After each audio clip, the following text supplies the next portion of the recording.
All right, welcome. No time to explain, gang. KingXeph, Ego the Humble Bragger. Jesus, I can't say your name. Oof. So many letters and syllables. It's okay, man. I meant to introduce myself. Ego the Humble Bragger, a.k.a. leader of the Urban Akatsuki. The Urban Akatsuki. Oh, yeah, it's a new brand, bro. Coming at you soon, man. Yeah.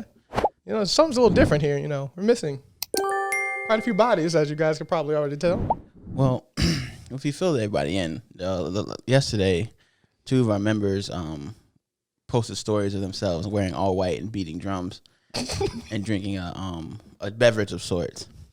And then today, we haven't talked to them in 12 hours, so we're assuming that they joined the cult. We're just gonna put it out there. We assume they joined the cult. We haven't heard from them all day.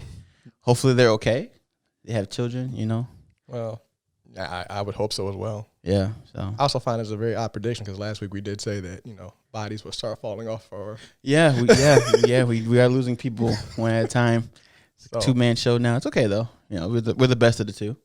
Wait, I got a text from Mrs. Abby Friction. She says they're alive. They're alive. They're alive. They're alive, guys. So they'll probably be here next week. Yeah. Hopefully, if this cult doesn't do anything strange. They say what flavor the Kool-Aid was? I didn't ask. Okay, we'll ask. Hopefully, it was grape. It'll be in the comments. Oh God, we're terrible. Yeah. But now the fun begins because it's like, hey, everybody else is here. It's fun. So what's up today? What are we talking about first? What do we want to talk about first? You want to go happy or sad? Just sad stuff first. Just sad stuff first. Just sad stuff first, and then. So, we it's been a very weird week for the police this week. Weird is an understatement. It's been an atrocious week for the police this week. Like, who would have thought? Okay, so not only have we been still in this pandemic for the past year, and the second things start lightening up, you start getting mass shootings again, police brutality instances again. Yep.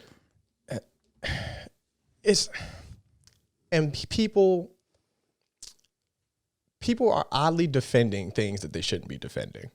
So not only do we have to deal with the Derek Chauvin trial, which I haven't watched for the exception of one thing. And funny story about that. So I refuse to watch any of the George Floyd stuff because I just don't want to be disappointed in the news. Yeah. Because it's like I see it coming. I kind of hope it goes the opposite way, but I see it coming. But I watched a video the other day, and it was just like, oh, Derek Chauvin is about to speak on out of the 4 or 5 days or whatever footage that they had on him. It's like, he's about to say something. So I'm like, you know what? Let me hear what he has to say. That's the only video I clicked. It was a 5-minute and 36-second video. And it was him pleading the fifth. It was 5 minutes and 36 seconds of his lawyer and the judge explaining to him his right to plead the fifth and what it meant and was that his decision to do so. So I literally sat there and wasted 5 minutes of my life thinking he would say something. And he was like, yep, I'm not going to say anything at all. In what world, I just don't understand even the concept of pleading the fifth. In what world does that make you sound not guilty? It's because there's no question that you can say, and I'd be like, you plead the fifth, and it makes you sound less guilty. Hey, you shoot that guy? I plead the fifth. Did you touch that child? I plead the fifth.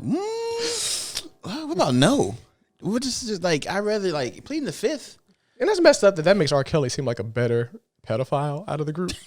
Yeah. Because I remember that he just would you have, he's like, would you be in a relationship with an underage girl? He's like, how are we talking? Yeah. First of all, to me, that was a big omission of guilt than saying I plead the fifth. Yeah. But in term, it was just well, he's kind of clarifying his answer, I guess. Because my thing is oh God, this is about to sound terrible. But when it comes to something everything like that, is terrible. I'd rather him be because as terrible as that is, right? His answer could be worse. Because you go, oh, what he says, what age you mean? Say the reporter goes, well, give me an age range. If he goes, oh, I like him 16 to 21, that's illegal. It's still bad, bro. If he says 12 to 16, that's still illegal. He says 6 to 12. It gets see how it gets worse and worse. How important that question really is, though. Yeah. Because so we look at him like, oh, you a fucking idiot. You just pretty much admitted to it. But he goes, oh, I've had sex with a 17-year-old girl before, or I've had sex with a 16-year-old. I didn't know she was 16. Okay. Because 17 is legal in a lot of states, and 16 is legal in certain states too. Yeah, as long as the parents know or something like that, right? Not in Michigan, if my mind serves me correctly. I think 16 is the age of consent in Michigan. Period. Oh wow. If my mind serves me correctly. But is the consent between? Because I know there's an age range. Isn't it 16 to 19-year-olds in high school? And then it's like 2 sections of consent. To that section, I don't know. I have to look into that. Because I know in Illinois, it's if you're a senior in high school and you see a girl who's 15, it's illegal. Mm. If she's 16, it's legal as long as you're still in high school. Mm. Once you leave high school, it's a wrap. It's a wrap. You got to end that relationship. Mm. So that's another question too. But like I said, like as stupid as that question was, and as dumb as I'm even answering it, it kind of saves his face and not be a monster. Yeah, I mean he's a monster by far, but just speaking on a potentially level playing field to make that normal, even though it's not. Yeah, no. I still think he's a monster. Yeah. Oh yeah, no, he's definitely a villain, but lock the motherfucker up. If we were to play devil's advocate in that particular situation, because did you see the girl Akon got in trouble for? Mm-mm. I heard about her, but I never really looked into it. She was 15. But no, her picture, because he met her in the club. So for one, she was in a club, a 21 over club. So clearly fake ID. Met her, took her home, had sex with her, got in trouble for it. The problem is though, first of all, I mean, if you're in 21 art club, you assume everyone's 21. Yeah, it's not your job to check IDs when you meet someone in a situation like that. Mm-hmm. And it was a one-time offense. You know what I mean? It's a one-time thing. They showed the picture of this girl. I would have easily thought she was 22, 23. I mean, she was built. She had makeup like caked on her face, the fake hair, jewelry. That's different than actively looking for someone that's underage. Exactly. And at what point, especially in all legality, do you throw a little bit of rope in a situation? It's just like, look, I met her at this club that's 21 and older. She was in there. So first things first, she got in with a fake ID, or somebody let her in knowing she was underage and shouldn't have. Mm-hmm. So a lot of that responsibility comes to the bouncer or the owner of the club or however way that's handled. So mindset is, if I'm in an establishment that's 21 plus and I meet somebody in there and I take them back, you could sit there and say you could ID them, but if she used a fake ID and I don't know what a fake ID looks like, it's still going to say she was 21, 22 or however old the ID says. Yeah. And then after the fact, I find out that she's underaged. Yes, in the grand scheme of things, that's not okay. Mm-hmm. But at what point do you sit there and go how am I responsible for that at that point in time? It's impossible nowadays because these children are so active nowadays. Like Emma works in a school that the highest grade is middle school, and these so 7th, 8th grade. Yeah, and there's these kids are having sex on Facebook Live and sending nudes. This boy.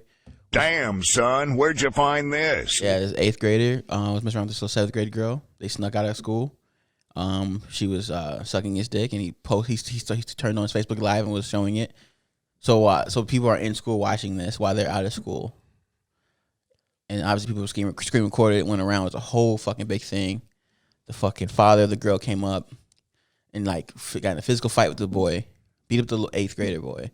It escalated. Escalated. These kids are damn near adults at this point. You know what I mean?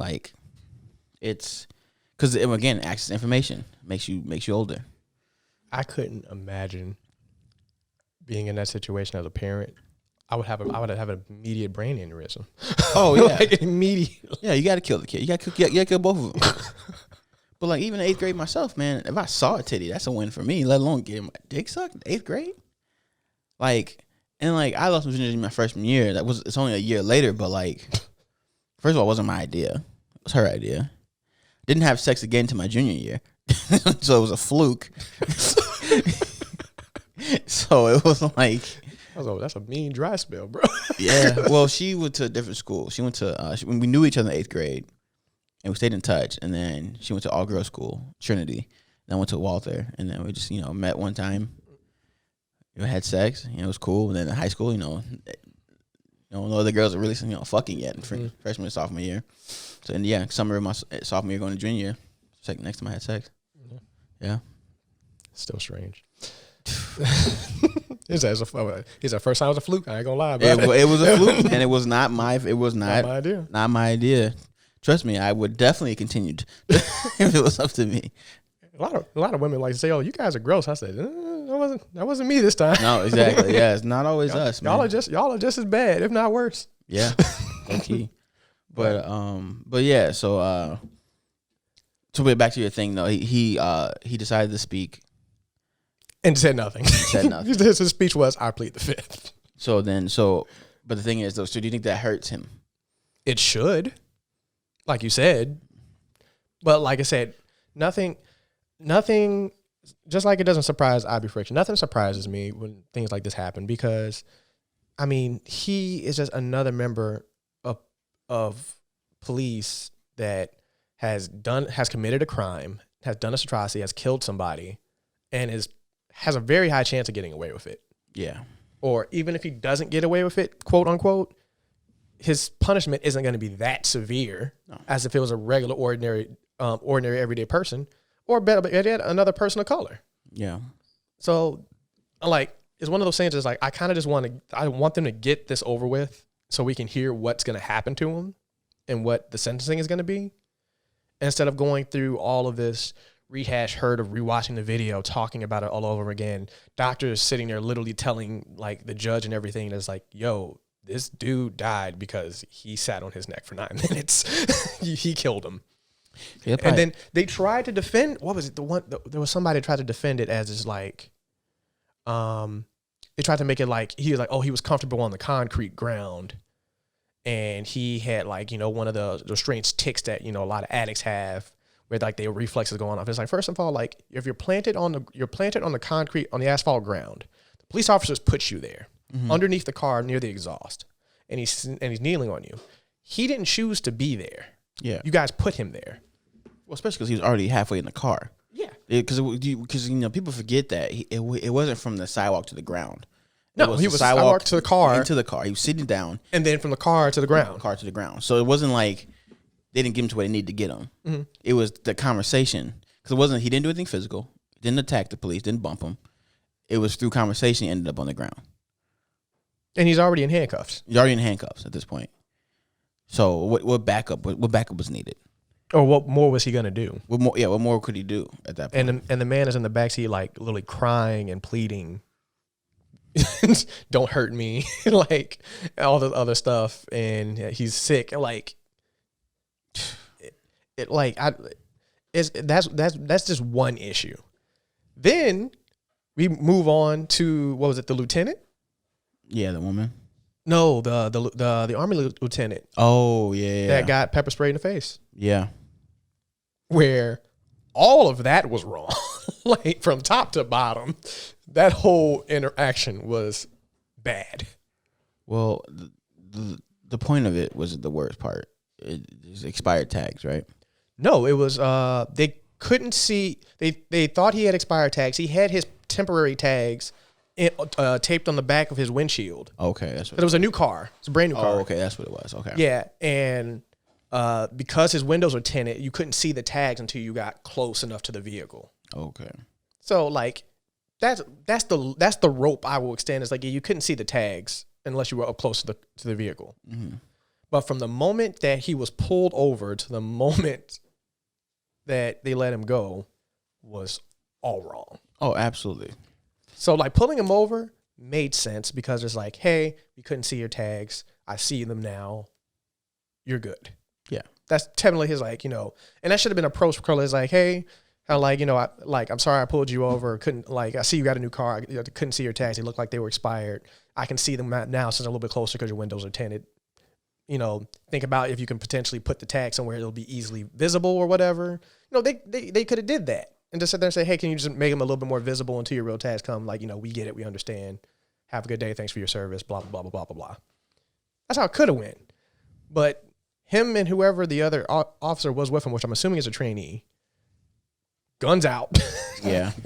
Yeah. Yelling. They didn't even tell him why they pulled him over at all. Well, it shows that the fear of black skin is more important than anything else. Mm-hmm. It's more important than being in danger by other weapons uniform conversation. Like that's the most terrifying thing in the world right now is the color of our skin, because like you go because from when this video started, when I was released, they're nowhere near the car yet. No. So you haven't had any conversation. So you saw his hands come out the window, or you saw his head peek out the window, and you automatically got scared.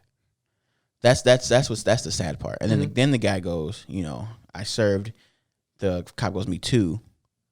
And his hands are out at that point. His hands are out at that point because he's just like, whoa, what's going on? Yeah. So I mean, you are trained. So it's twice as bad because you're trained in the military and you're trained by a police officer, and you're still scared. You're still scared. That's the most pathetic thing in the world. Mm-hmm. You're the most pathetic person in the world. You've been trained by the armed forces and police academy, and you're still scared of a person who went the same training you did. You can clearly see he's a man in uniform. Still, you can clearly see it. Like, and if you don't believe the uniform, they all carry military badges. Mm-hmm. They call them carry military badges and their military IDs. You know what I mean? And it says, and he has shit on his shirt too as well. And I said, like, what rank are you? I'm a lieutenant. Like, it doesn't make sense why things have to escalate to that point, especially at a traffic stop level. Not along the fact that his dog had to suffer because his dog got pepper sprayed. Because he had. Did you know he had a dog in the backseat? Mm-mm. No, he literally he had a dog in the back of his car. Sprayed his dog. Well, you know how pepper spray is. Yeah, the whole car was full. So his dog started choking because they tagged him. Was it 2 or 3 times? Yeah. So he even brought up, he's just like, my dog is choking from the pepper spray. And the fact that he was even pepper sprayed to begin with, like. Yeah, no. And he's asking the police officer nicely, he's just like, look, I'm afraid to get out the car. Before he sat there and said, oh, I'd be afraid too. And it's like, okay, like, even when he's like, can you take my seatbelt off? It's like he's out there, he just like take your seatbelt off and get out the car. He's like, can you please just come in and take my seatbelt off and get me out? Because at that point, it's like, you've already been yelling at me. You've already sat there and shown that you're going to get hostile. You've pepper sprayed me now. So if I reach, and I'm military, regardless, and I have a gun on me. Yeah, exactly. So, like, if you've already hit these points, what's to sit there and say that when I reach to take my seatbelt off, you're going to start shooting? Because that would be my mindset exactly. I say, like, you want me to have my hands visible at that time, but I have to take my seatbelt off. Officer, the door is unlocked. Can you please just take my seatbelt off? Well, and then they can't argue that because it's up to the guy in Florida with his kids. The kid in the car. He was in the passenger seat. He told him he had a weapon. They said, "Can you hand me your ID?" And while he was for his ID, he started shooting with the child in the back seat. Yeah, the fear is unfathomable. Like, I don't understand this blatant fear of black people. Like, we've never like through history, like. At what point in American history were we tyrants to white people? When did we hurt you? That's my thing. Like we were slaves, we were uneducated, we kept out of things. You had your own for a long time. But yeah, we're the tyrants. We're the fucking tyrants. We're monsters, bro. I don't get it. I don't understand it, bro. We haven't done anything to give them other than just like fight for our rights. He said, "Hey guys, can you stop being evil to us?" And they flip the fuck out. It's insane, man. Did you see the lady in Las Vegas, the death lady? Oh yeah, I just saw that today. Yeah, did you saw the one I posted? I didn't see what you posted, but I'll follow Roland Martin, and so he talked about it. That's how I saw it. You saw her interview? Mm-mm. Okay, so I posted her interview about what happened. So the problem is, so if you guys don't know, a deaf woman in Las Vegas. It was actually It happened 3 weeks after George Floyd, or 4 weeks after George Floyd. It was like a month or 2 after George Floyd got killed. Okay, like most stories where it's happened months ago, but the footage is coming out now. It's just coming out now, yeah. So the same thing with the lieutenant. I think his thing happened a month ago or a couple months ago. Yeah, a couple months ago. Yeah, right? Yeah. Like the stuff is recent, but it's not like it happened yesterday. Like no, yeah. This is technically old, but the public is seeing it for the first time, which is the problem. That too. Which is really a problem, but which is another thing we're gonna get into in a minute with somebody else. But continue story. But yeah, so she gets pulled over, a deaf lady and her 2 children in the back seat, 10 and 7, and so she gets pulled over and she's deaf, and like they're trying to communicate with her, and she obviously can't communicate because neither one of them can sign. Mm-hmm. So instead of them calling for the service, because there's a language service that cops have, they had the daughter do it. Yeah, they had the daughter do it, which is illegal by the Disability Act. So she pulls her mask down. They're telling her to pull her mask up, But she's telling them to put their mask down so she can read their lips. Because if she can read their lips, she can communicate. She can have the daughter communicate. You know what I mean? Which is, again, still illegal, but it's better than them just yelling at her and telling the daughter to communicate. So they're telling the daughter to communicate. And the girl's panicking. She's like, why are you bothering with mom? Why are you bothering with mom? They yank her out of the car, put handcuffs on her, and they're like, trying to put handcuffs on her, and they're fighting with her. And he makes a little girl get to the front seat, and he's telling the little girl to tell her mom that she's getting arrested.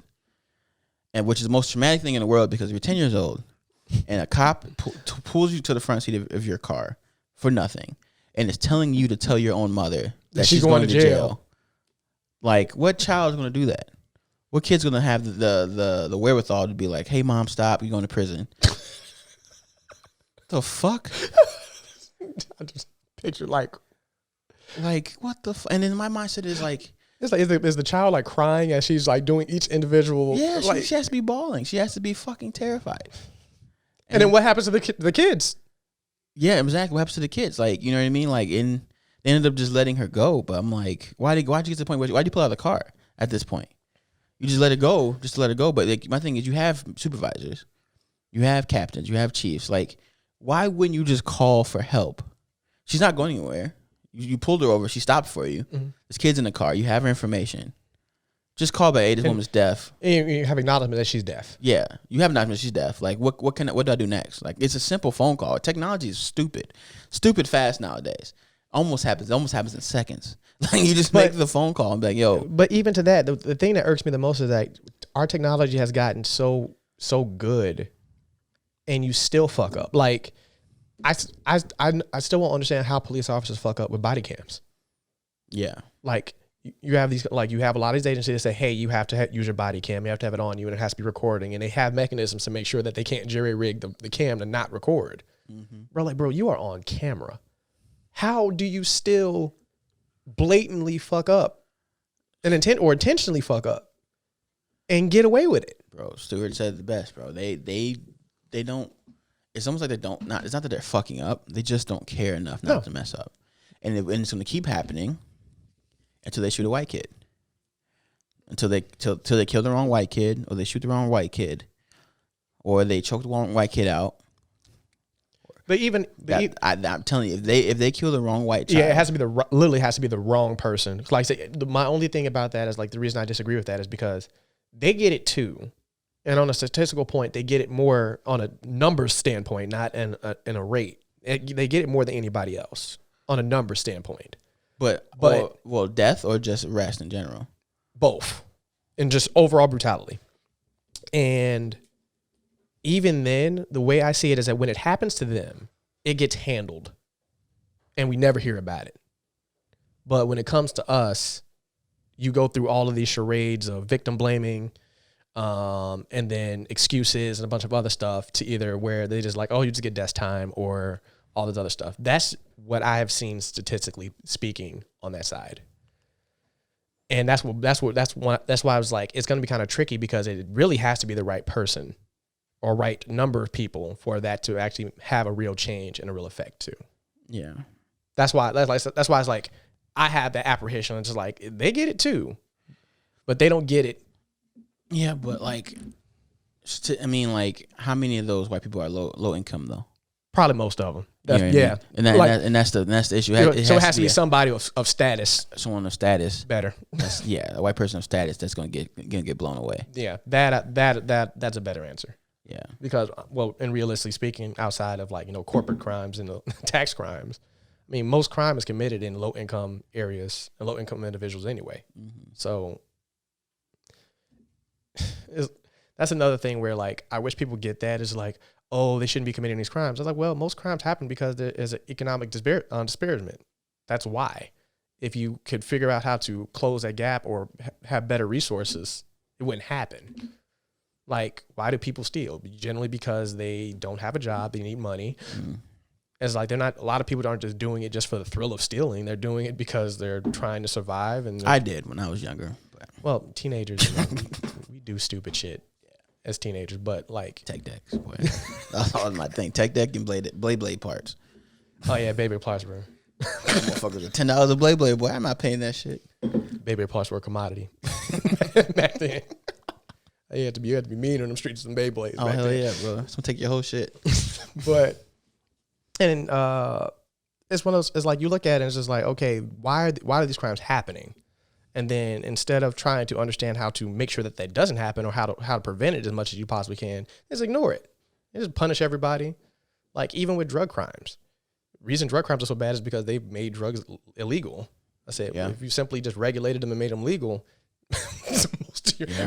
like almost all of your drug crimes would like cease to exist, for the exception of like your kingpins and the people that are like, you know, running empires. I think it was who just posted it. It might be on CW, but it's a new marijuana cooking show. But the comments were just like, "Are you like we're doing TV shows, but we can't let the brothers out of prison who have marijuana crimes and all these people. You got all these people in prison for weed, but you're doing a weed cooking show now." Yeah, like I'm like, come on, bro. I mean, it's true. It is. That's a valid argument. That's like I said, like you legalize it, but you didn't decriminalize it or remove the people who are in there already. Yeah. Which is like, I get it. It's like, hey, you legalize it and you decriminalize, so you can't go to jail for it under those circumstances. Cool. Can we remove the people that are in there for those crimes already? Mm-hmm. Well, people made someone I talked to made a good point. Like they made it so it's still illegal for black people in the sense that like the amount that you get caught with that's legal and where you get it from is legal is tailored to white people who are going to pay for expensive weed. Your drug dealers, your petty crime people are still gonna get arrested for that shit. Yeah. So it's that legalizing marijuana, it's not for us. That law wasn't for us, which is it feels true. And you're just fortunate enough that if you happen to get your supply from an authorized place, you're less likely to get in trouble for it. But the chance of okay, but if I get caught with that, yeah, you know what I mean. I'm driving it. If I do get a good shipment of it or a product that's legal.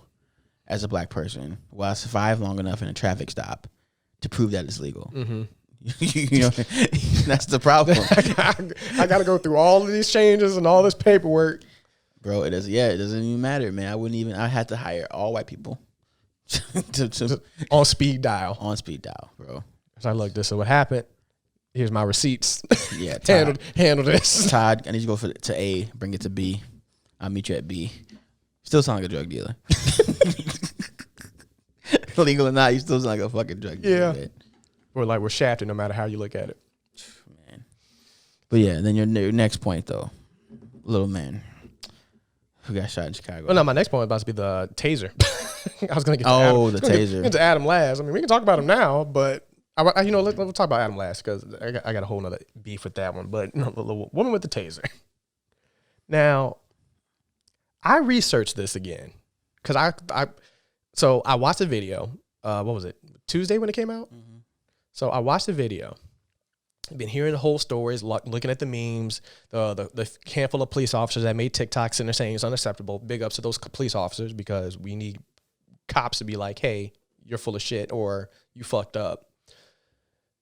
So going through all the news articles and all the other stuff, in my head, I'm like, when I saw that video, I could have sworn her gun was already out before she yelled taser. That's what I was telling myself in my head. This is what I remembered. I'm just like, so I had to go back and rewatch it because the way everything in the narrative is going out is like, help, they cuffed him, he tried to escape, she yelled tasers and she broke out the gun and then shot him by accident. That's the perception I got from all the media outlets that were talking about it. Already, like I've already hit the point that this was already a bad shot to begin with. So yeah, I already know that this was a fuck up. So that's not disputed. But I have almost like a Mandela effect. I'm just like, I could have sworn that her gun was already out before that whole thing happened. So I rewatched the video, and my craziness was right because you literally watch her in the video. And when he runs back in the car, you see her pull her gun out. And at least 15 seconds pass before she yells, taser, taser, taser. So in my mind, I'm going, your gun's already out. You already have your gun in your hand. Why would you yell taser already with the pistol in hand? Because I'm trying to dispute that it was an accident. I would have felt better if she would have did that and she reached for her gun, even though that's still technically wrong because police officers purposely assemble their belts so that doesn't happen. Mm-hmm. where the gun is on their dominant hand and the taser's on their non-dominant hand. They already have that in place. Yeah. So that's one excuse wiped away. But like in the mindset, if she says taser, and then reach and pulls out her gun by accident and then shoots him. But the gun was already out. She already had it in her hand before it popped off. I'm assuming you're looking at the video real quick. Mm-hmm. Just double checking. She runs out, pulls a gun, has it on his back. Oh, they fucking stopped it.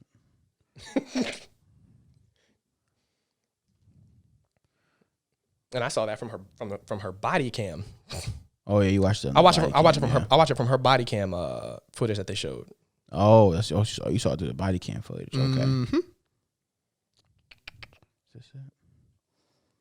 It's just, and then like I watched a video of a cop talking about it. He's like, it's a 3-pound difference of a fucking between a gun and a taser. Yeah, and like one's metal, one's plastic. Like, and how many times did she shoot him? Once. Just once? Yeah, it was one shot. That's her saving grace, to be honest with you. Yeah. Because she hits him a couple of times. You look bad.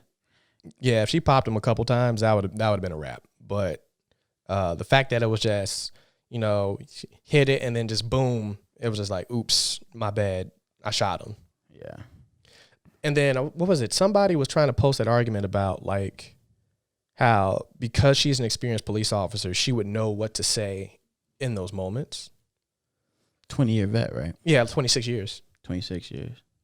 So it was like she would know what to say and how to react to certain things to explain that, so that way on camera it makes it more viable that it feels like an accident as opposed to something intentional. Now, do I believe it was 100% intentional? No, I don't believe that. But that is also a pretty good standing argument to sit there and say that, being on the force that long and dealing with stuff like this potentially, that you would know what to say to kind of try to deaden the blow of your punishment that's soon to be coming. Man, you would think, but like because my thing is with that is she's never expecting to be wrong. Mm-hmm. No matter how good you're at a job, in her mind, she's never expecting, not expecting like to kill anybody. She might, but to make a mistake like that, make a mistake that bad, mm-hmm. and then to get in trouble for it. You know what I mean? Because that's why she stepped down before she got fired. She's like, I'm just not going to deal with it. Mm-hmm. If I step down, that'd be enough. That has to be her mindset. Mm-hmm. It's because like you're not worried about getting fired at this point. You're worried about going to jail. Mm-hmm. So why even step down at this point? You know what I mean? Yeah. Like, because people are pressuring you. No, we want you to go to jail. We don't give a fuck about your job. That's done. You're done being a cop. Like I say, we want justice for the life that was taken. Exactly. Because you can step down, and then your record's expunged. You beat this case, and you're good to go. You can be a cop again somewhere else, or even shit in the same force if you really want to. Mm-hmm. You know what I mean? Like the guy who's back working right now. Oh yeah, what did he do? He was. What cop was it? Was he the Breonna Taylor cop? No. It was. Was it him? Mm-hmm. It was the one that shot Breonna Taylor. Okay. Yeah. I could have sworn it was somebody else, but like we have a laundry list of names and faces. Yeah, true. It's hard to keep up with. That's like I know he did something that to that degree. I just couldn't remember who it was. So yeah, I saw that the other day. He's back on the force. I'm just like, why? He's been back on force for a month. Mm-hmm. We just found out. And no, not Breonna Taylor. You're right. It's not him. Which one? I forgot what cop it was. Damn. Yes, I know who you're talking about. I just can't think of what case that person was involved in. Yeah, it's too much, man. And then what? And I watched the Parkland. Just the second Parkland cop. Which one was the Parkland? Parkland was that wouldn't have been a reason why he'd be back on the force. A second Parkland cop. That might have been where he was from, but I can't remember the exact case because the Parkland was a high school shooting. I couldn't imagine that would have been for that reason. No, yeah, that's it. The high school. Second Parkland cop is reinstated technically after being fired from his response to the 2018 school shooting. Oh. We might be talking about two different cops then. It has to be talking about two different cops. Yeah, I'm just like, I was like, that doesn't even sound right. I'm like, okay, that's fine, but I'm like, that doesn't even sound right. Man, it's that's Yeah, not, it's the fact that there's that many of them that's easy to forget which is the problem. But I was watching a the cop who shot Jacob Blake. there we go. That's what it was. That was the one. That's what it was. It's too many, bro. Yeah. This is the problem. We can't even keep up with this shit anymore, man. But I was watching a really good 30-minute podcast. The one you posted today? Yeah, I posted it today. I don't know if you watched it or not. I watched the first 20 minutes. First 15 minutes. I also watched half of it. Yeah. Yeah, with the black guy and the sheriff. I can't remember what county he's from. Mm-hmm. Literally, like, that was like one of the best dialogues between, like, you know, just a person of color and a responsible police officer. Yeah. And some of his ideas, like, you know, if I felt when I listened to him, it's just like, okay, you're a sheriff that wants real accountability and wants to own up to these mistakes and wants to see these things change. Mm-hmm. And I get both sides of the spectrum where you have so many people going like defund the police, abolish the police, which the abolish the police thing is literally the dumbest thing to me personally. I get it. Oh, 100%. Like, I understand, and going into the next shitty police officer incident in a minute, I understand, and it's one of those things that, like, I don't agree with it, but after seeing a lot of this other stuff, I kind of be like, I'm kind of swaying in that direction. Yeah. But no right-minded human being in this country will say that we need to get rid of all police. That's stupid. Literally the dumbest thing on the planet. Yeah. So, like, I get that you want change. I get that you want reform. And I get that, you know, there needs to be some real overhauls in policing. Getting rid of the police is not the answer. Yeah, literally. Because then we don't have Batman. Who becomes the person? Like, we cannot function on vigilante justice at all. Well, not even that. It's even with normal justice, our people as a community don't believe in justice because we, like, you know, the whole snitching thing. You know what I mean? Like, these people aren't telling on these guys who are shooting up houses and robbing each other and, you know, accidentally killing these kids and selling drugs. Like, how are we going to govern? But there's also other reasons for that. Outside, it's like, yes, that's a terrible lifestyle that our people have. But on the other side of the token is that, you know, you have, and correct me if I'm wrong, or we can just look into this later. I feel like that mentality came from, like, what happens to you when you do that? Because when you're, like, in a high gang rich area and you snitch, you become a target. Well, yeah, that and you don't get the same protection. But that happens that usually is a problem when you're snitching on people in your community, right? So, like, if there is a drive-by shooting, the people shooting up your neighborhood in drive-by aren't from your community. So those are the people that they're not gonna come back for you. Generally, yeah. You know what I mean? It's when you're snitching on the gangsters or the thugs that live that are within your community, that live on your block. You know what I mean? That, you know, that's when you can kind of stronghold it. You know what I mean? But, like, you see someone that you're not from your area commit a crime, and then you do nothing about it. You do nothing about it. That's when it looks bad. Okay. You know what I mean?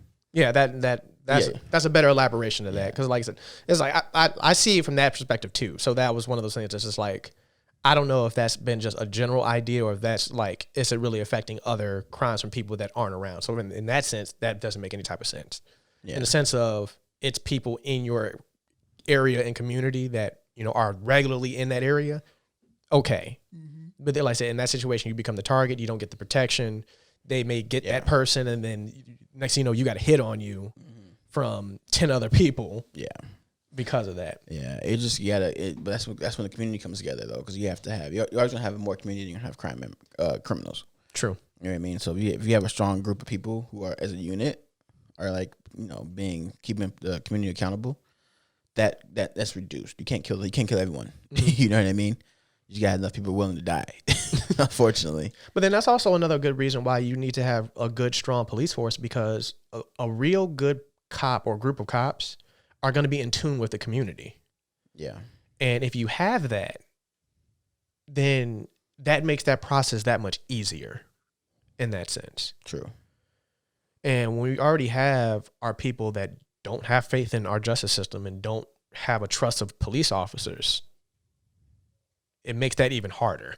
Yeah. Oh, yeah. And that's true, too. You got to trust the justice system, which hasn't been on our side really ever. Exactly. So it makes it that much more. One time, OJ, and that's and that's why we hang on that so much. That's the only time we've won. It's the only time we've ever won. That and Rodney King are the only 2 times we ever won. No, Rodney King didn't win his either. Nah, but the riots won that one. The riots, yeah, LA riots. The riots won that one. That is still today. You watch Roast Us on All Def Digital?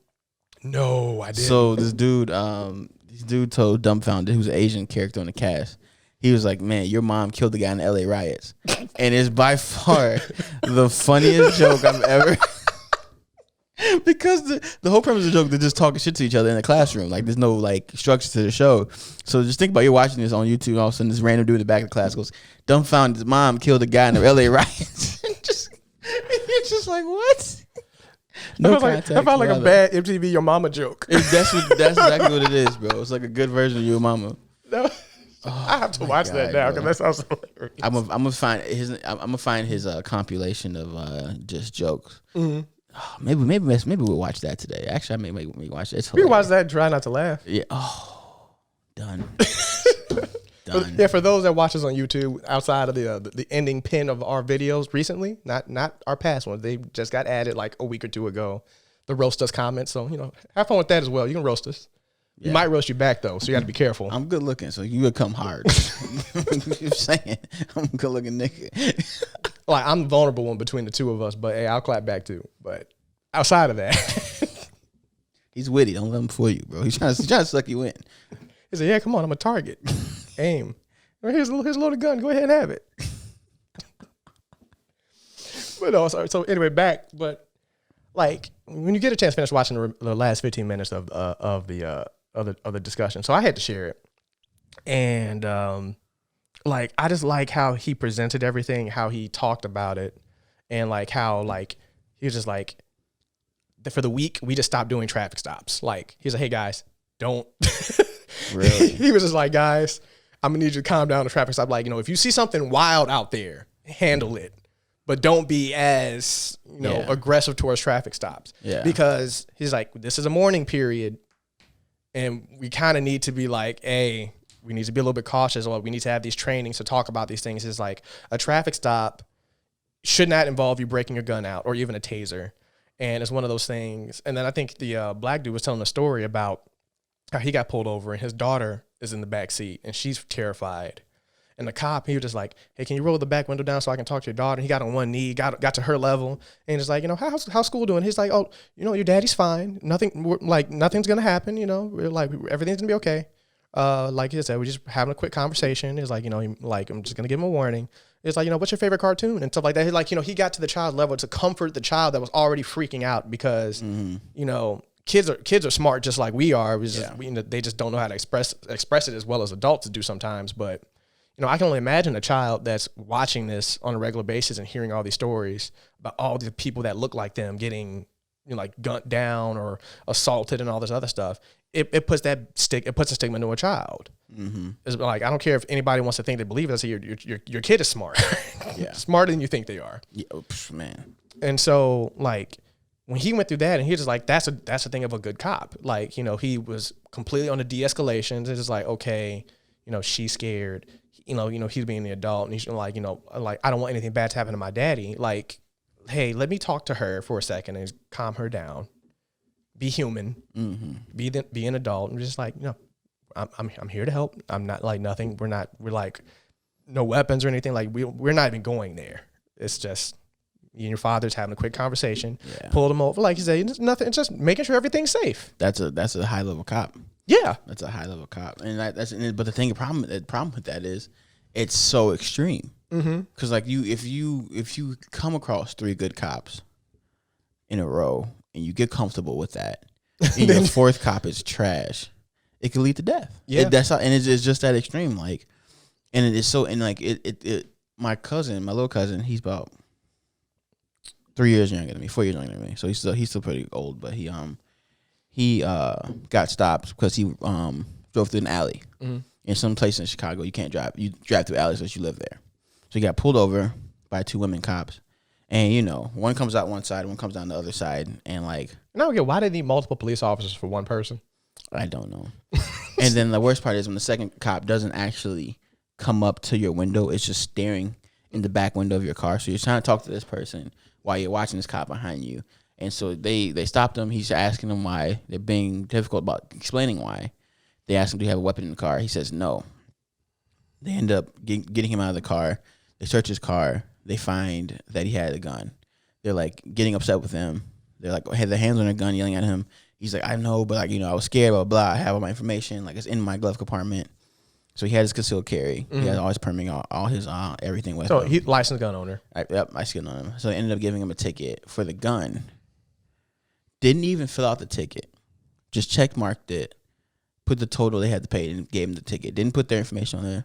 Didn't sign the ticket themselves. They just gave him a ticket. So is the ticket valid? That's what I'm saying. That's what I asked him. It's like a lottery ticket. I said, didn't sign it. Is it valid? I'm like, yeah, do you have the address this? He's like, yeah, is there a court date on there? So he's like, all right. I'm like, go to the court. Go to the court date. Because they didn't even fucking fill out the ticket for, because that's not even why they stopped you. Mm-hmm. That's the thing. Like, you didn't even get a ticket for driving through the alley. And at that point, like, you can honestly lie. It's like I said, I'm a licensed gun owner. I have a conceal and carry. Why do I have a gun ticket? Bro. That doesn't make sense. I can tell you the one time I had a cop that pulled me over near Pilot, right before you get to 8094. So basically right before you get into Hammond. I got pulled over by him once. This is probably the best cop interaction I've ever had because, like, I'm sitting there listening to music. I think I was speeding. Yeah, I was speeding at the time. Officer is like, on the bridge. He was like, hey, you realize how fast you're going. And I just told him straight up. I'm like, sorry, officer, I split out. My bad, dude. I split out, wasn't paying attention to my speed. I was listening to my music. Honestly, got an accident. Yeah. Cop literally goes, huh. He said, what are you listening to? It sounds pretty good. And I was listening to Hail to the King by Avenged Sevenfold. And he's like, it sounds like some Metallica stuff. I'm just like, and we just started talking music out of fucking nowhere. And he just goes, you know what? You seem like a good kid. I'm just gonna give you a ticket. I'm gonna sit there and say that your seatbelt wasn't on. It's a $20 ticket. Just pay that and be on your way. Okay, that's fair. See, that's what I'm saying. It was one of the things. He's like, does that sound fair? I'm just like, shit. That sounds more than fair. Then your next cop's gonna be like, you got your music on while I'm talking to you. Turn your fucking music down. Exactly. Blah, blah, blah. I'm like, oh my god. And like one time, like when I was younger, I was like 17. I started driving. And I got pulled over with my mom. And like I still had the music kind of low, but it was wintertime, so I had my hood up and my hat on. It's cold. And my scarf on. She's like, take all your shit off. I'm like, what? Were you in your Ford truck at the time? I was in the Mustang. Oh, okay. So I got pulled over all the time in that fucking Mustang, bro. Oh my god, bro. That's another story too. But yeah, she's just like early on, my mom always just kind of put that into me, like, you need to be on your best fucking behavior when these cops pull you over. It's the black rule book. Black rule book, bro. Like I said, black people have a different rule book when it comes to dealing with police. Mm-hmm. And I tell people, like, I had that Mustang for our first 2 years of college, right? Mm-hmm. And it was a blue Ford Mustang, bro. It had a V8 and it was fast. And like every time I drove to Michigan to see Mariah, I got pulled over every time. We dated for a year. No, we dated for a year and a half. I got pulled over every fucking time I drove to Michigan because I had Illinois plates. And like one time, like I drove slow the whole time. I was riding with her, I think, and I was driving slow because like we had nowhere. It wasn't a big rush, we weren't going anywhere. And I had like my plates were set up. I had just got my windshield fixed. I got caught a rock a couple months earlier. I'm like, there's no reason I get pulled over today. Mm-hmm. They pulled me over because I had a fucking wrestling medal on my. Because apparently it's illegal in Illinois to have shit on your mirror, hanging off your mirror. And he said, I saw you had obstruction in your mirror. I'm like, the fuck you talking about? Yeah, that's the metal. You can't have that. Can you come out the car for me, buddy? And like the cop was like super nice though, which is weird. He's like, oh hey buddy, I'm sorry, I just got to check some things. Can you hop out for me? And like so I'm like, okay, I get out the car, whatever. He's like, he taps my trunk. He's like, what's in there? I'm like, oh my god, am I doing this with you, bro? He's just super jolly fat cop, but he's being nice about it, breaking all the laws, bro. And I'm just like, he's being nice. So I might as well push. I popped my trunk because I had nothing in there except for my gym bag. Open my gym bag, whatever. He's like, can you take a seat from me? I'm like, on the expressway? He's like, yeah, take your stuff. Take a seat for me. I'll be right back out. So I'm sitting on the fucking expressway ground. And it's hot ass, like in fucking, this is like June. So it's summer. It's fucking hot, bro. It's like 90 degrees. I'm sitting on the fucking floor. She's sitting in the car just waiting for me. Nothing she can do. You know what I mean? Probably took him like maybe 5-10 minutes to check all my shit. Gave it to me. No, he didn't get to me. He put it on top. He put it on my car trunk. He said, all right, you all good. Got back in the car. I'm sitting on the ground like watching him walk back to his car. I'm just like. You couldn't hand me my stuff back? No, he didn't even hand it to me. Put it on my fucking. Up? It was like the insurance paper. What if it blew away? Like, bro, you couldn't hand me my shit, and he just drove off. I'm sitting, and I sat on the ground for like 10 minutes because you're processing. I'm just processing, like, bro. What the fuck just happened? What the fuck just happened? First of all, you pulled me over for whatever reason. You searched me. Why was it necessary for you to search me? Why'd I have to sit? Why'd I have to sit? I couldn't get back in the car. Like in the heat. Because like, you don't understand the way. Ever since I've been 17 years old, when I get pulled over, I take my key out. Or now I have a push start. I put my key on the dash. Mm-hmm. I put my wallet on the dash. I take my ID and license and stuff out of the wallet that's next to the wallet, and I turn the car off. That's my process when I get pulled over. I just don't even want to deal with the fucking shit. So I have my hands on the steering wheel. They come up. My windows already rolled down. Music's off. Like that's been my process since day one. Mm-hmm. So like I am showing this cop by all means I say there's nothing's happening here, and they still get uncomfortable. I'm like, I don't know. I can't be any less aggressive at this point. You know what I mean? I have a hospitality degree. I have a white voice. I use my white voice. You know, I'm very well spoken when I need to be. Like, come on, bro. I can't do anything else. Only imagine if you had your gun on you. Bro. I'm telling you, when I get this concealed carry, it's riding. It's always gonna be in the trunk. Yeah, which is useless. It's useless for what it's for. But the point of me getting a CCL is so that way I can carry it. I would love to have that cool magnet under the steering wheel. I can just keep the gun on the magnet and just pull when I need to. But God forbid, I'm sitting here and a cop walks up to me and he sees my gun in between my legs. I'm just like, and then I can't take it off. I can't throw it in the back seat or slide it under my fucking seat. Because then I look really insane. Mm-hmm. I have a fucking CC. And now you just got to just deal with whatever the cop is going to do. Bro. Outside of showing it's like, yes, I'm a licensed gun owner. Yep. I have a CCL. Yep. And then that's the crazy part because I posted him to the other video I posted. You saw the white guy in Minnesota? Elaborate. That threatened the cop. So it was two cops and he was in a pickup truck. Mm-hmm. And he's like, they're asking him to get out the car. He's like, I don't need to get out the car. And he's like, I remember that video now. And he's like, sir, you need to get the car. He's like, this is not constitutional. It's not constitutional. Like, sir, get the car. He opens the door. The guy slams the door on the cop, and he grabs his gun. And the cop goes, sir, put the gun down. Put the gun down. He's like, no, you open my door, I'm going to shoot you. This is unconstitutional. He's blatantly threatening the cop. Blatantly threatening the cop. He blatantly threatening the cop, wielding the gun, holding the door shut, threatening them. And then he walks away fine. Drives away. No, doesn't walk away. He drives off. He pulls off. So they have to chase him. Wasn't the cop on the door still? The cop, the door got shot. The door got slammed. Okay. So he didn't drag the cop. Okay, yeah, 'cause there was another video I saw where a guy dragged a cop. White dude, he's a little on the pickup truck, a little on the side of the door, and he's just going at it, and he's still on the side. Jesus Christ, man. See, I mean... There's no argument here. There's no argument. So here. That's okay. That's okay. Dude gets a ticket. He got a ticket, bro, for assaulting a police officer. No, for the unlicensed weapon. Well, but ultimately, like he did all of that, threatened a cop, along with everything else that went with that, Didn't get in trouble for that. Meanwhile,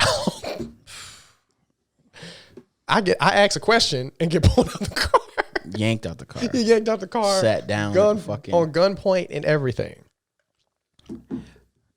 Man, I got so many cop stories. Another one was when I was a freshman in high school. We were egging in a really nice neighborhood. Why the fuck would you think that was a good idea? I don't know, man. We were young and dumb. You're young and dumb. Yeah, it was four of us. It was all black, and we were in Forest Park, and we egged this house, and like some dummies. We were kind of lost. We didn't know the area too well. We actually ended up on the same block we already egged. It's like going to the nice part of Munster. Exactly. Yeah. So literally. Like, what the fuck is literally. This?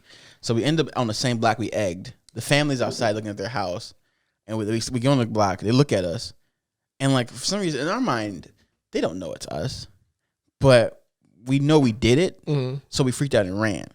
So we ran to the fucking softball courts. There's a softball game going on.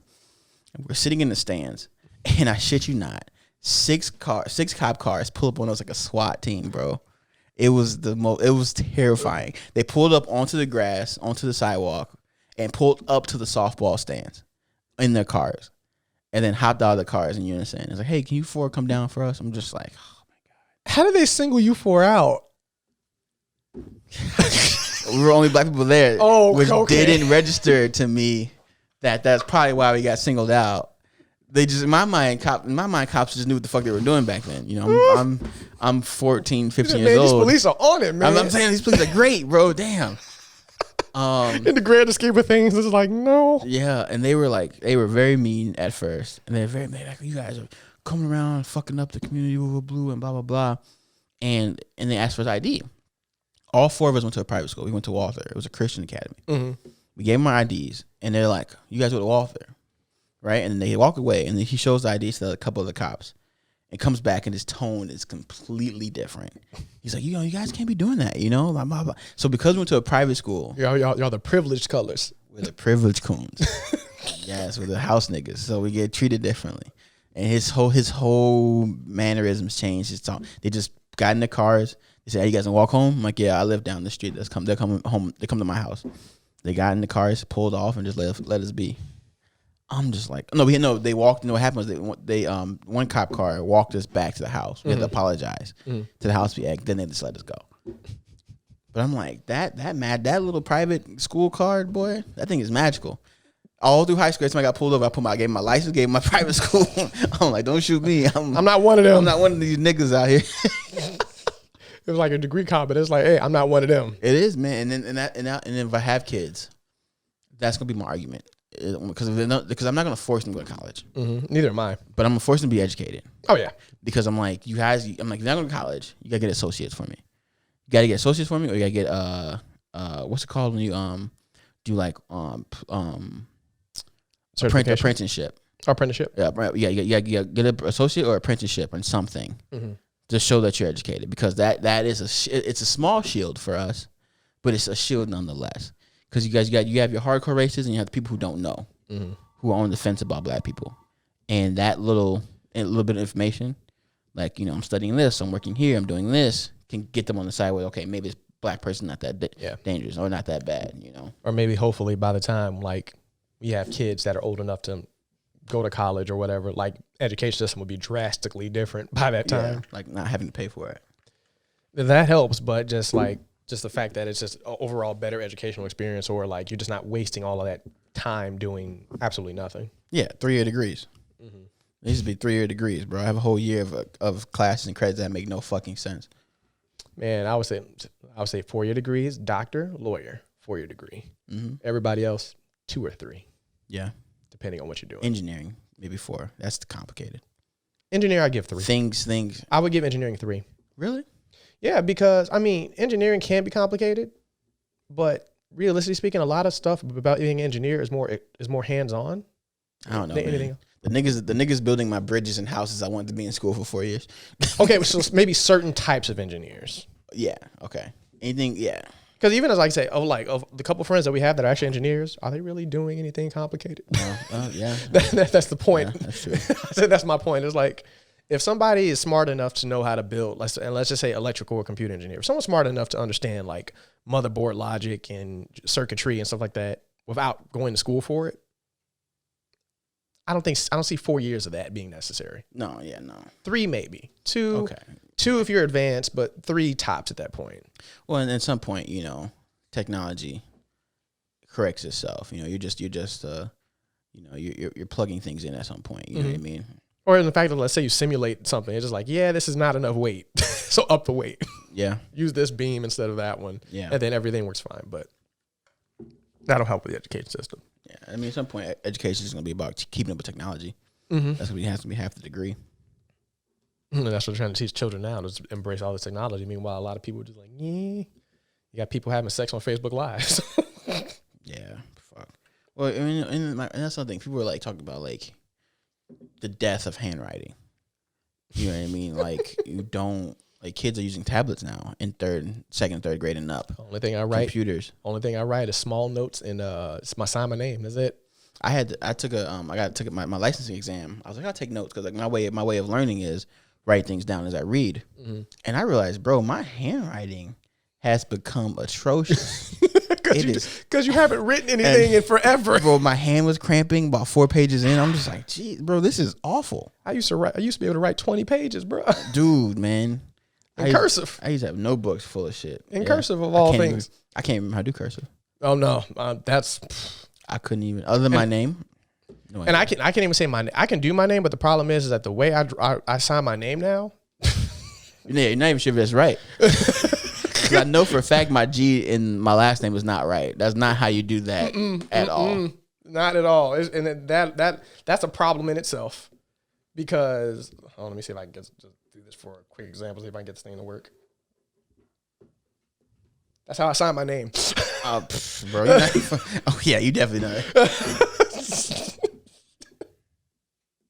Which is a good thing because your signature shouldn't be replicated. But yeah, that's true. Once again, like I can write it in clean cursive, but I don't. Like there's too much time.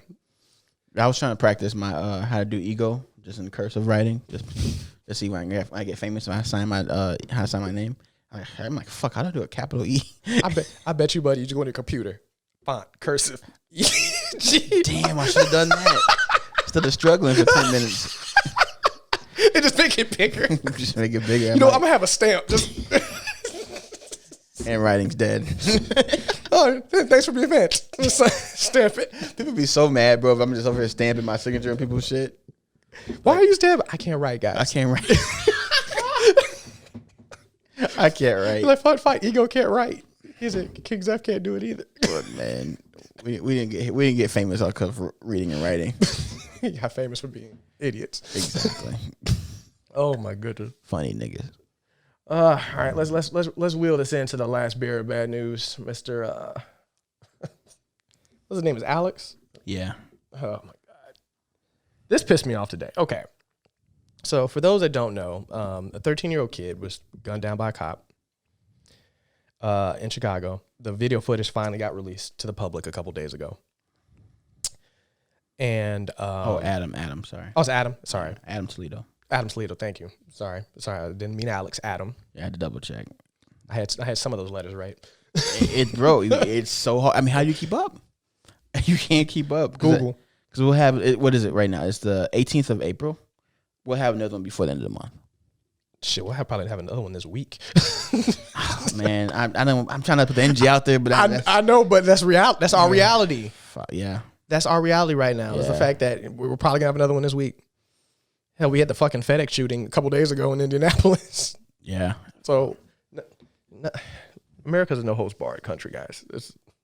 It's ghetto. People who live outside of the U.S. don't come here. Don't. Not right now, at least. Don't. Or be strapped when you come here. Just be safe. Man, don't even be strapped because I don't even be able to do it. Yeah. You better have some good aim, boy. These little niggas can shoot. Hey, have you seen some of the gun laws that they have in other countries? Mm. Man, they had them take marksman training if you want to have a gun. Really? Yeah, I think last one I looked at was Sweden, and they went through like all the classes and procedures and everything they had to do for that. I'm like, so all of y'all licensed gun owners in Sweden are assassins, but you still can't really have a gun for real. Yeah. So you know how to shoot, and you're marksman, but they have better comments on the gun legislation. I mean, I think that should be everyone. I mean, anyone that buys a gun should be forced to do gun training. Makes sense. Oh, 100%. But, Americans don't believe that. It is our right to have a gun is more important than anything else. So you don't want to be able to use it properly? But that's neither here nor there. But back to Adam. So my issue is the mistake I made. An associate of mine has been commenting on this, and it pisses me off every time they do this because they come at it with a very pro-police attitude. And I'm like, you can be pro-police, but to tell me that this whole situation wasn't wrong on the cop at the end of the day still, Like, I'm not excusing every bit of information here. And the only thing I can assume is that they only got part of the story and not the rest of it. They got the portion of the story that it's a 13-year-old kid at 2:00 in the morning was out with a 21-year-old. I'm assuming that it was potentially gang related. I don't know. That's information gets spread out on the media very poorly. So they like to paint the narrative that somebody is a criminal all the time. Yeah, neither here nor there. But we're just gonna throw that out there. He's with a 21-year-old, 13-year-old kid, past the curfew, and hands up, turned around, cop shoots him immediately the second he turns around. So the second he's looking eye to eye with the police, cop shoots him dead in the chest. Now, do you want to sit there and say, hey, he's a bad kid for being out of curfew, hanging out with a 21-year-old, potentially gangbanging? True. Was his parents responsible because he was out at ungodly hour? Also true.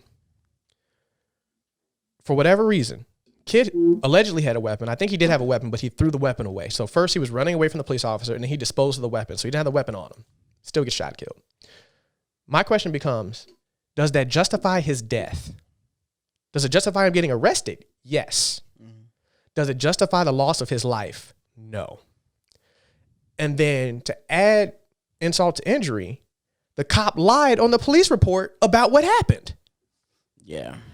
That's the nail in the coffin. What did you say again? He pretty much painted out the story almost exactly. He said that the kid had a gun, that he pointed the gun at the officer before he shot him. If my mind serves me correctly.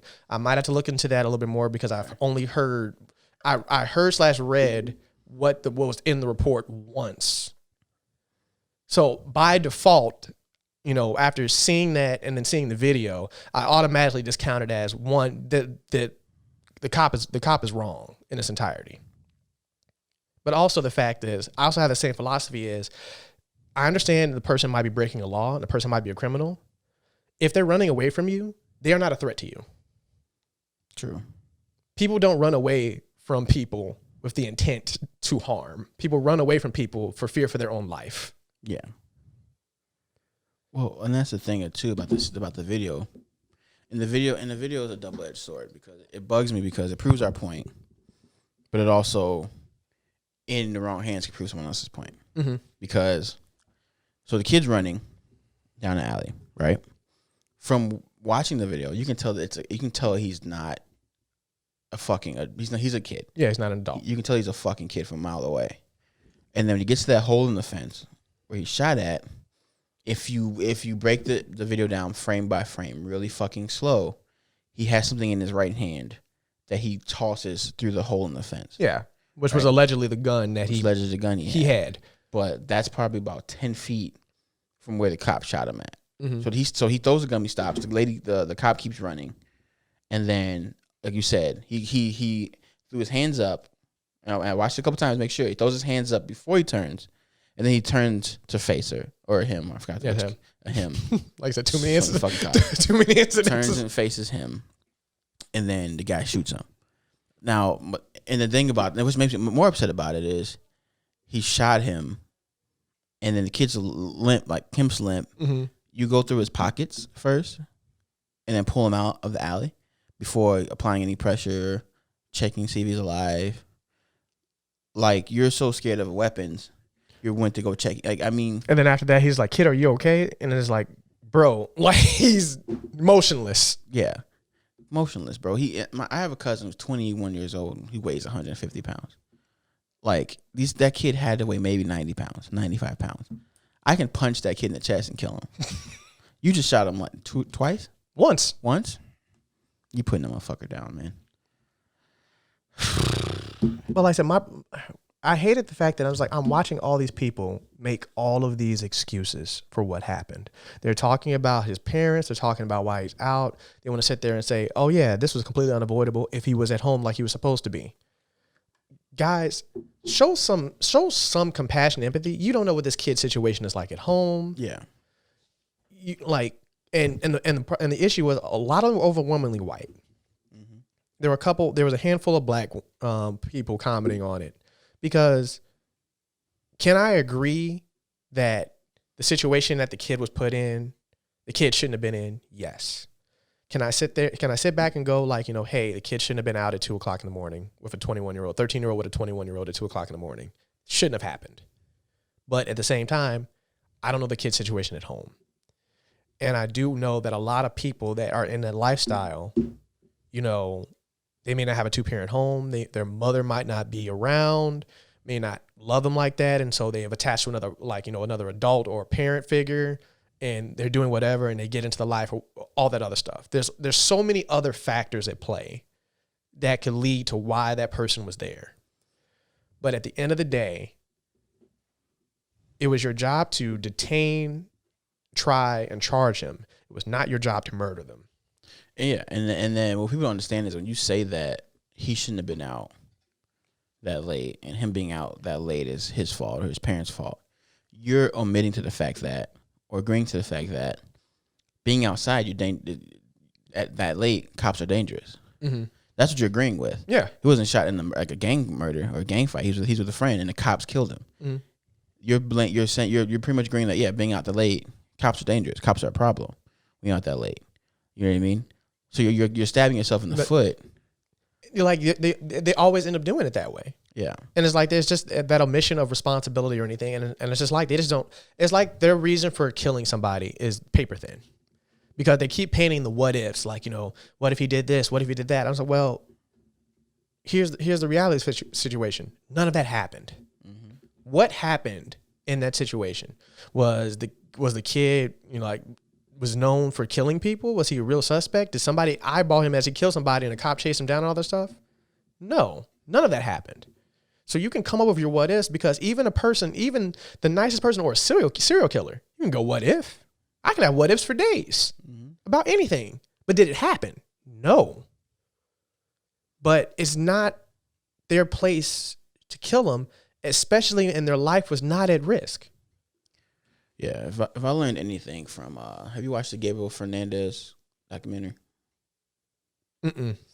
So it's about the kid who got killed by the girl, the woman's boyfriend. Oh, okay. I've heard of it. I haven't. Yeah. So pretty much, what I learned about that documentary is that the system. So the people are blaming the parents and blaming these kids. The system is so flooded with problems. So this kid was abused badly, right? They would shave his head and do weird haircuts on him, and they'd beat him up. He'd go into school with black guys. He's 7 or 8 years old. So of course, you're going to build psychological. Well, child services were called on the family 10 times before he was murdered by the parents. So they're not taking care of these kids. Mm-hmm. You know what I mean? These social workers have 190 cases, 1-2 kids per case. You know what I mean? And it's not enough of them to really. Not enough of them to do anything. So this kid's been checked on 10 times, and he's at home. He's living in a cupboard. They have a bed for him, but they don't let him sleep in the bed. He sleeps in a cupboard, and they feed him bananas. His siblings feed him bananas through the slit. He only eats breakfast.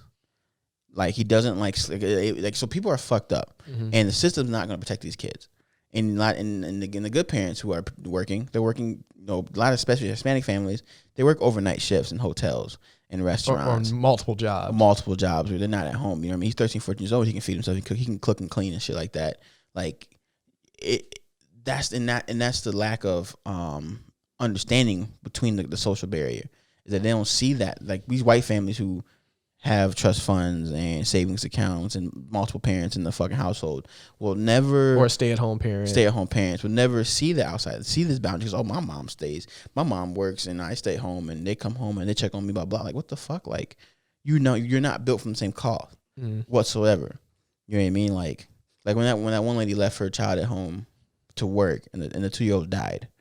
Like, people were talking about how shitty she was, but like, if she doesn't go work, then she can't feed the child. She can't feed her child. She has to give her child away at the end of the day. You know what I mean? Like, it's just like, and it was a one-off, leaving the child. You know what I mean? Or once in a while she's done it, she said. But like, do you blame the mom? Do you blame the system? You know what I mean? Mm-hmm. Like, she should be able to have a daycare should be free for people in certain situations. You know what I mean? Mm-hmm. Head Start program, shit like that. Like, it's difficult. Did you hear about the woman that got arrested for fraud, for medical fraud, for like Medicaid? Mm-mm. She had 2 kids. I think it was 2 kids. Both had medical issues. And of course, where she lived, she could have applied for Medicare. So that way she can have affordable health care for her child that was necessary. Mm-hmm. Problem is that she made just enough money to be over that line. Oh. And the neighboring state, she could get it there. So she used a fake address so that way she could get her child the medical care that she needed for his for their safety, as well as work. And eventually she got caught. And of course they arrested her and everything for it because of the situation that, like she said, the state that she lived in, she was over the amount to work. Because even if she decided not to work, that's worse because now you have no income and everything. Mm-hmm. And literally it was the only thing that she could do. Otherwise, the life of her children would be at risk. So what do you do? And yeah, you send her to jail, right? What do you do now, though? Do you still have to pay for, you can't take this child off the medication now. Mm-hmm. So now the government's paying anyway. Because the kids are in foster care. Mm-hmm. You know what I mean? Someone's still paying for this child's medication. Can't let the child die at this point. It's in government care. So you're in the exact same situation. The exact same situation. You took the mom away. Exactly. Now the kid's depressed. You took the mom away. It's just like you don't know the full situation, or you haven't, or you are privileged enough to not have to live in that situation to understand that. Mm-hmm. And it's just like, where's the line of empathy? Because if you assume that everybody lived by your standards, I don't know what bubbled neighborhood you grew up in or live in currently. But even like I said, we all have friends or people that we went to school with that we blatantly know were poorer than us. Yeah. It's just known. Mm-hmm. It's like, this kid doesn't have it as good, nowhere near as good as I do. And not to say that you have it great. You could, just be mediocre, but you always have a group of people that you went to school with that were so much worse than what you had. 100%. Family members, Mm-hmm. I would go visit my cousins. It's 7 of us staying at my uncle's house, and, my mom was doing well. Some of my cousins' parents weren't doing it as well, or were in jail. If I have an allowance, I go to my uncle's house, $20. You know what I mean? And he wants to buy us all food. I'll give him the $20. Mm-hmm. I'm 10 years old, 8 years old, help paying to feed my family. He's going to get a plate of a bucket, like a pan of chicken from JJ's. I'm like, oh, here's $20. He gives like fries and stuff too, or get more food. Like, so I'm staying here for 2 days. Like, can you help? Like, I would do, it's all for one type of vibe. Yeah. You know what I mean? Which I didn't have to. I didn't have to bring that money with me. I could left that at home and come visit my cousins and, and just do what they're doing. You know what I mean? But no, it's a family thing, and people aren't built that way, and it's scary. It's a very scary trait not to have empathy. Mm-hmm. Especially when it's so easy now to see that. You know what I mean? You see how big it is. It was different when the information wasn't as readily available. Or it was fed via the newspaper. Mm-hmm. Or magazines. So in the 90s, that was the only way you're getting information about other communities that you weren't living in. Now it's death of the fairness doctrine. Mm-hmm. Oh God, yeah, we need that back so bad. Yeah, and now the problem is, because it's so readily available, that one term he used, fake news, fucked everything up. If you consistently tell somebody a lie over and over again, eventually it'll stick. Mm-hmm. Because they'll forget it's based in the lie. Mm-hmm. It's such a norm now. You forget that it's a lie. Because the second something sounds outrageous that people aren't going to believe, they just go straight to that fake. This is fake. Yeah. There's no way in hell this is true. Exactly. I used to tell people all the time in 7th grade, I had a girlfriend in Canada for so long, to one day I'm like, damn, I called my girl today. And I remember she's not real. You know what? I actually know, I met a group of girls from Canada when I one of the times I went to the Bahamas, so I could have played that shit off. Because we were in communication on a regular basis anyway, so I could have just easily said that and just lied and gotten away with it. Yeah, that's true. But even in that situation, at least I had enough true facts to make that real. Yeah. It's it's false, but I have enough pieces to prove that I'm technically not lying. Yeah. So. Yeah, the worst part about it too, I had no idea how far Canada was. So I was like, it took 5 hours to get to her. No. No, man. A little longer than that, homie. Yeah, well, these niggas, lucky all my friends are stupid too, because they believe me. what was it? I said something to Jeremy. I thought it was one of the last videos we did, and I was just like, I had him listen to 2 songs. They were the same song, but one was a live version that was done like 10 years after the song was made. The other was the original. And he just like, this sounds so different. I said, would you believe if I told you that these are 2 different singers? And he was just like, yeah, I can believe it. I'm just like, it's not. It's the same singer. and the fact is just like, you know, even amongst us, it's like we have enough trust amongst each other that even if we said something outrageous, we're not going to really question it unless it's really, really outrageous. Yeah. Because also the fact is, it's like, it'll be one of those times, it's like, let's say you say something wild, like, come on, that's not true. And then you like your full dome argument. Yeah. Your full dome argument. Yeah. As outrageous as that sounds, if you were to go on a rant right now and talk about your full dome, people were like, what the fuck are you talking about? But it's a real thing. Yeah, full dome's a real thing, people. Google it. But yeah, full dome shirt. So I'm gonna make a full dome. You know what? Full dome shirts. All right, a link will be in the video. I'm gonna make it by the end of the week. Something's gonna get done. Yeah, we'll print one out. But we've established enough trust to the point where it's just like, okay, you're clearly not lying. Yeah. Even though you might be. Yeah. Well, there's no reason to believe that you're lying. So if you said, hey, I went to Indonesia, I wouldn't have no reason not to believe you. You've been out of the country before. You know, like I said, enough things have happened where it's just like that's not out of the norm. Yeah, exactly. So have you been to Indonesia? No, I have not. Okay, I have. Really? No.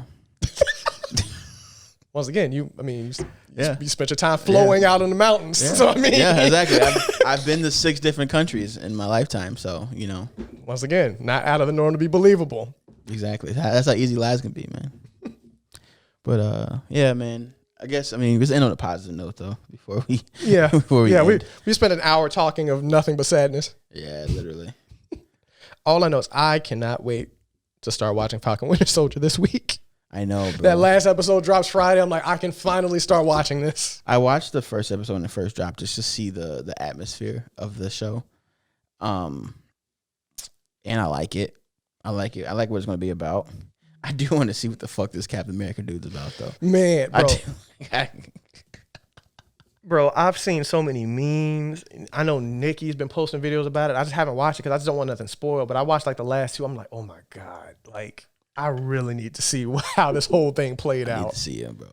Because it's like, it's so weird to sit there and think about, it's like, hey, a superhero TV show is tackling like real military issues, real racial issues. Like, I'm like, Kevin Feige, what are you doing over at Marvel, baby? Like, you just took the bag Disney gave you and just rolling with it, bro. I just want to see how they're going to address the power scale because Captain America's a whole ass steroid monster. Are they going to give Falcon some? He is what steroids are supposed to be. Yeah. He's what steroids are supposed to be, bro. Are they going to give Falcon some powers, man? They need to because I get it, you know. And this is a hater. This is my claim with Batman, bro. And another reason why we're gonna watch Invincible after this, because I need you to watch this. But like these niggas, these non-powered niggas that just have gadgets. At some point, I get gadgets having fun and being smart, but like, what the fuck are you gonna do with certain people? Mm-hmm. You know what I mean? Like, even if Bucky and the Falcon fought, in what world are you gonna have? Are you gonna be the steroid up mechanical armed soldier? When you just have wings and like bullets, yeah, you know what I mean. Like because on the skill side, you guys are evenly matched. But Bucky's still juiced. Yeah, yeah. And then that was my problem with with Civil War was like, you're telling me Vision can't shoot Falcon out the sky, and he's a fucking AI. He should be able to like just turn his suit off. Yeah. But he can streamline that shot. And that shot, that's crazy that he dodged that shot, and he hit War Machine. I'm like, how can you? MCU, you miss? I don't let everything go. As much as I defend him, I don't let everything go. That still bugs to this day. There's a couple holes in there. Yeah, there's a handful of them. Or when he fought the dude in Paris, the nigga that stabbed him. Oh yeah. When they were face to face, and the dude doesn't know you can shoot beams at your forehead yet. Right, you're right there. Just blast them in the face. Then you're done. You're done with this fight. You can go home. You win. Like this non-killing thing these superheroes have, boy, is bogus. They're so soft. So soft, bro. I'd be like a Punisher type nigga. I'm killing everybody. killing everybody. Or to be like Batman, just beat him half to death. Yeah. He didn't kill him, but he made him wish that as well, he man. made him wish that they were dead. Niggas on payroll, welfare and fucking part timers getting beat to death by a bat. I'm just scared. I'm just security. You know what? There was one of my favorite episodes of Harvey Birdman is when they sued him. He fought some villain and he blasted him, and he lost his feeling in his legs. And years later, he sues him, and then they start a class action lawsuit of all the villains that he's fucked up. And literally the only reason he wins the case is because Mintok got pissed because the lawyer was another person that can manipulate minds, and Mintok wasn't having it. Oh, so Mintok took him out to drinks and found out that Harvey's lawyer, the hippo, sent them a resolution that had to be sent back to it was like a thing to sit there and say that, hey, all of these people are legitimate. So he sent it to him, and it was supposed to be sent back within a time frame. So like when he found out about it, he was like, he got in his mind and he told the hippo to ask him the question of, get that thing I sent you? He goes and finds, he's like, yeah, here's the relationship. He's like, and what's the time frame on it? He's just like, it's supposed to be 2 weeks. And he's like, in 3, 2, 1, all right, mistrial. And he's like, nobody knew about it. And he's like, yeah, because while we were getting voted, I was in your mind doing mind taking. So he got pissed and just went into him. And he's just like, well, so Harvey's looking at him like, so did I hurt these people? He's like, oh yeah, you fucked them up, but you won this trial. So you're innocent. That's a show I would love to rewatch. That and Space Ghost. It's all on HBO. All right. It's all on HBO Max. Damn, bro. All of Adult Swim is on HBO Max, bro. Oh, really? Even the classics. Oh, shit. That just changed the game, bro. I guess I'm on HBO Max this week. I'm there because I got to watch Jujutsu Kaisen. Because that's on HBO Max. Such a great show. Such a great show, man. So, like, we both go be in there all week. And then Mortal Kombat drop at the end of the week. Wait. You know, there was a credit scene. It has nothing to do with the story. There's a credit scene when these two characters walking, and the character was like, OPP has a meaning? He goes, what? Really? He goes, yeah, Outer Pacific Perimeter. He's like, oh, I never knew that. I'm like, what? This show is so fucking funny, bro. It's so funny, man. It's good. I'm watching that, and I need to know who wrote that. So I'm like, this person. It's a great show, man. Either that or who translated it. Yeah, that too, yeah. Because there's a possibility that a translation isn't word for word what they're actually saying, but they just like, you know what? It'll be funnier if we do that. Yeah. Americans will like this one. Still, nothing will top the translation. There's a translation I think that my friend Sydney sent me. It might have been from Jujutsu Kaisen. I got to ask her what it was because it was something wild because he just like, all right, gays, blaze, and like biracials, and like somebody just like addressed it. It was weird thing. I'm just like, he did not say that in English. But I can believe it because, of course, the infamous Dragon Ball Super translation when they went back to the future Trunks' era, and they were about to shoot Goku. They were about to gun Goku down, and this is back when they're dealing with Goku Black. And whoever at Funimation recorded this or translated this fucked up because Trunk goes, "Stop! Don't shoot! He's not black."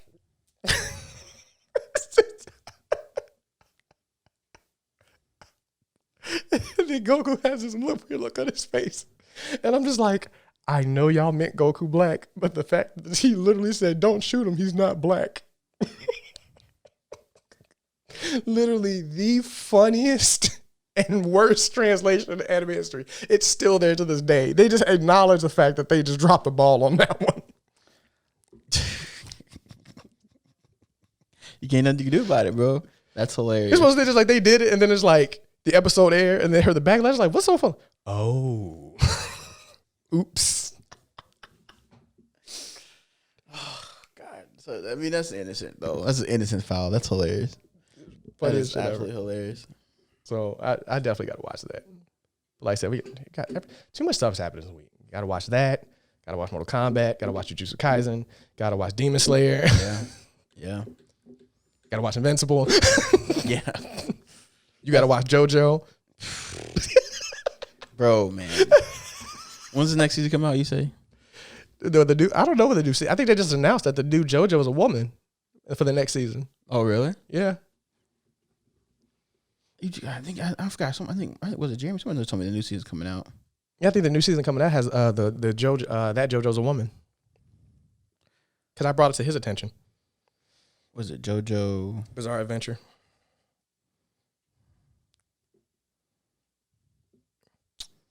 Man, I want to, bro. Don't get me wrong. I'm really.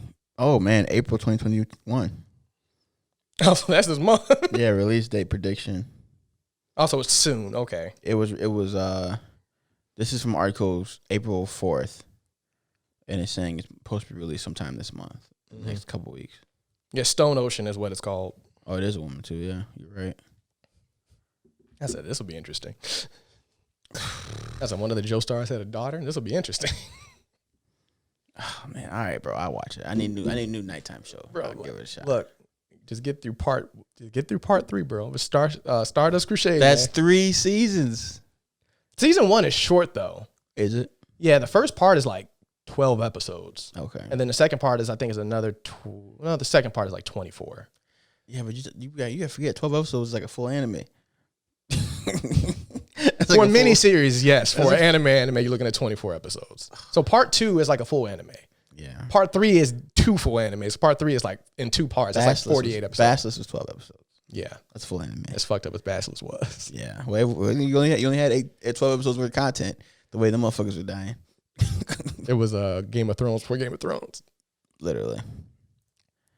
So let's end on this. What were your? I saw someone posted this RDC World, top 5 animes, and then an honorable mention. Top 5. Yeah, it's tough, right? That is tough. It's really hard to put. I'm gonna say Tenchi Muyo was always at the top of my list because it was like my first real love of anime. Okay. Like, I could care less. That was like, of course, the stereotypical romantic anime, one guy, a bunch of girls trying to get his heart. That'll always be it. But like I said, that was one of my first. That was like really the dawn of Toonami. I gotta put Yu-Gi-Oh up there too, because I love Yu-Gi-Oh. Okay. The original Yu-Gi-Oh, not GX5Ds, XCs, and The complicated shit. the complicated shit. The original OG Yu-Gi and the Pharaoh, that Yu-Gi-Oh. That was great. I I guess that technically is my first anime then. Like your first real one? Either that, Dot Hack, or Blue Seed. I don't know which one I watched first. It's all around that same age though. If it was around that time, I'd probably say Dot Hack and Yu-Gi-Oh probably been around that time earlier on. Well, Blue Seed came out in 95. Mm-hmm. I didn't watch it in 95, obviously, but I watched it around that age, and it was on Boomerang. Okay. It was on Boomerang around that time. It was a late night show. Mm-hmm. Very violent show. Didn't have blood in it though, but very violent. Let's see. So that was 2.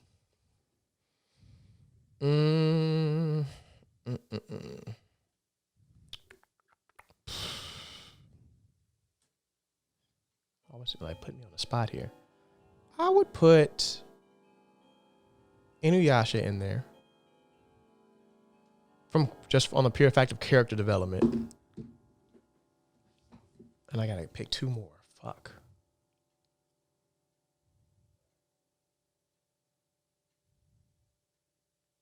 I want to say Death Note, but Death Note's not my top 5. Really? You like it a lot. I man. love Death Note, but it's not in my top 5. Wow. I would put that top 15, but not top 5. Not even top 10. It's probably number 9. 10 or 9 is probably where I put it. Really? Okay. Yeah, I love Death Note. Don't get me wrong, but I wouldn't put it in my top 5. Okay. Because it's like it's good, but it's not that good. It's like it's not that good. Okay. Fuck.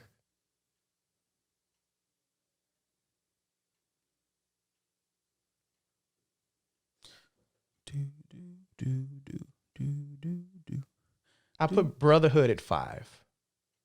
So I got to make one more. Full Metal. You think Full Metal is the 5th best anime ever? For me.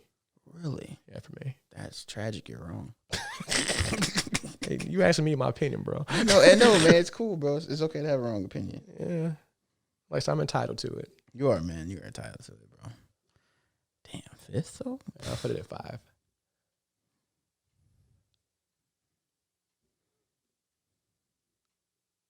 I feel like something newer should be in number 4.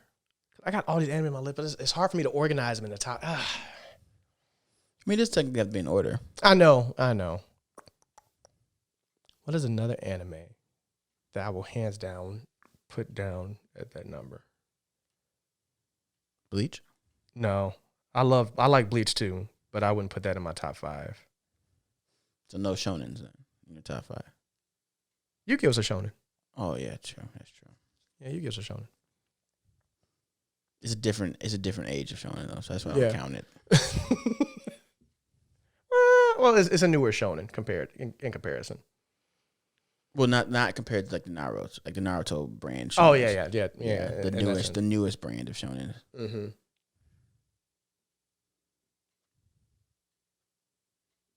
Damn, I can't think of a 5th. Here, I give you mine. Give me, I give you mine. See, okay. Full Metal. Mm-hmm. Naruto. Soul Eater. I want to put Soul Eater there, but I was gonna put that in my top 10. Top 10. Yeah, Soul Eater's my top 10. Basilisk. And then Fire Force. And it's funny because Soul Eater and Fire Force they're right there next to each other. And I found out they're connecting them. Mm-hmm. So I'm balls deep in Fire Force. Oh yeah, because they meet. They run into was it Misa's father? That and also the Laughing Moon. Oh okay. The Laughing Moon is about in Fire Force. The Blood Moon. So I Fire Force is one of the shows that like, and I think it's in my top 5 because of the expectations. Mm-hmm. When I heard of it and I saw the trailers, I looked at it, I'm like, this is the stupidest thing I've ever seen. And then watching it, you're just like, I was wrong. It was fucking great, and they explain everything, and it's funny, and the power scaling is just super on point. The characters are super on point. Love it. I love it, man. I just thought of my last one, Darling in the Franxx. I never watched it. It's 24 episodes. It's a romantic anime. It's pretty dope. Okay. It has an element of Gundam into it because it's like they have Franxes, which are the giant machines that they have to kill these things called collapsosaurs. Mm-hmm. And there's always paired with a man and a woman. Oh, okay. Well, really a boy and a girl because like all the people that pilot them are kids. Okay. They're not adults. But yeah. It's sad. It's sad and tearjerker, but it's cool. Okay. I think though my honorable mention though would be Big O. Big O? Yeah. Big O's a good I one. love Big O. It's such a twist of a show. I think Very underrated. My honorable mention would probably be Trigun. That's yeah. I never get tired of Vash Stampede or Yu Hakusho. That one too. Yu Hakusho is fantastic. That one's definitely in the top. That one's in the top 10, but yeah, that was tied for a lot of spots. Yeah, I can see Castlevania knocking out one of them though if it finishes right. See, and that's my thing about like I want to put My Hero up there somewhere, but I'm like My Hero's not done yet, and they could easily fuck that up. Yeah, and that's the problem with Fire Force. It's not done, but it is not animated yet. I know. I don't read anything because that second season was it. It got canceled. Fire Force got canceled. That is the most depressing thing I've heard. I literally looked it. I looked it up the other day because a friend of mine told me. I said, "How dare you look me in the eye and lie to me like that?" That's so. So manga wise, it might not be done, but in terms of the show, it's done. Damn, bro. That hurt my heart. Unless they change their minds relatively soon, but yeah. Yeah, the manga's done for sure. So it'll be another one of those animes. The manga's finished, but they're not going to animate it. I hope they change their minds. They really need to. But yeah, it's like Castlevania could be up there, but they need to. Depending on how they end that one is going to determine its fate.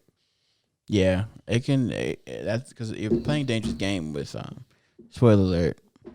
3, 2, 1. Teasing, bringing him back. Mm-hmm. You know what I mean? That's you're playing a dangerous game, bringing him back.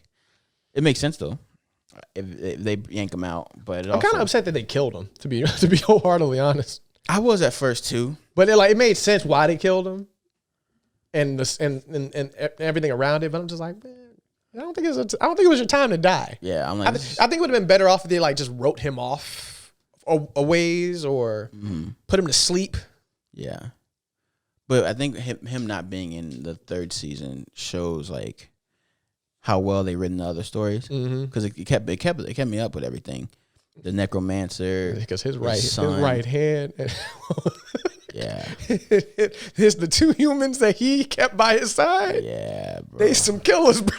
Man, that nigga, man, I'm never gonna get over that, man. We climbed the tower with the necromancer, bro. Killed the nigga with the floating bodies, bro. Saved his life too. He's just like, you would die for me. You gotta go. He said, you gotta live, bro. He said, bro, look, you gotta stay around. Fuck, and keeping him around was a mistake because yeah. It was the greatest mistake you could ever make because he came back. Oh, man, I hope they make Jackler's son cold though. He was my favorite character for a while. I found it weird they tried to assassinate him while they were having an orgy. Yeah, that bummed me out, man. I wanted him to have a more violent ending to the season, but they just kind of made Alucard weird. Yeah, they made him more emotional, kind of broken, childlike type vibe. I don't know. Maybe they'll fix it. Hopefully they'll fix it. Hopefully, shit. We'll see. Anyway, I think that's our show for today, ladies and gentlemen. So thanks for listening. Thanks for watching. Like, comment, and subscribe as usual. You'll see the bubble in the corner for those that are watching this on YouTube. The like, subscribe, and roast us button. Yes. Please. Everybody else that's listening to the podcast channels, thank you very much. Continue to listen and tell us what you think. You have options to send us messages. That is a thing in Anchor. And we'll take anything from content to topics, anything you want us to talk about. Yeah. Challenges. Just spitball things at us. Yeah, man. Or say we're trash, and we might say you're trash back, one or the other. And we'll find you. Well, not to that degree. Ego might find you. I won't. All right. Anyway, there's no time to explain, guys. Till next time. Peace out.